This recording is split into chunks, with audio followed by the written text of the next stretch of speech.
আপনারা দেখেছেন গত পরশুদিন চট্টগ্রামে আমাদের সনাতনী সমাজের ঐতিহাসিক সমাবেশের পর বাংলাদেশের হিন্দু জোটের নেতা ব্রহ্মচারী চিন্ময় দাস প্রভুকে বেআইনিভাবে গ্রেপ্তার করা হয় এবং গতকালকে তার জামিনকে নামঞ্জুর করে দেওয়া হয়। এবং আমরা দেখেছি গত 5 তারিখের পর থেকে এবং গত দীর্ঘদিন ধরে বাংলাদেশের মধ্যে হিন্দুদের উপর জামাতপন্থী মৌলবাদীরা নৃশংসভাবে আক্রমণ সংঘটিত করছেন।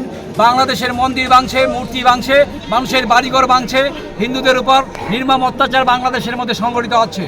গতকালকে চিন্ময় প্রভুর জামিনের দাবিতে যখন চট্টগ্রাম আদালতে হাজার হাজার হিন্দু সনাতনী মানুষের সমাবেশ হয়, সেখানে বর্বরচিত আক্রমণ সংঘটিত হয়, অসংখ্য নারী পুরুষ সহ মহিলারা সেখানে আক্রান্ত হয়। তারই প্রতিবাদে আজকে কৈলাসহরের সমস্ত সনাতনী সমাজের পক্ষ থেকে আমরা আমাদের মনু ল্যান্ড কাস্টম দিয়ে সমস্ত ধরনের পণ্য সামগ্রী রপ্তানি এবং আমদানি বন্ধ করার দাবিতে এখানে আমরা গেট লাগিয়েছি।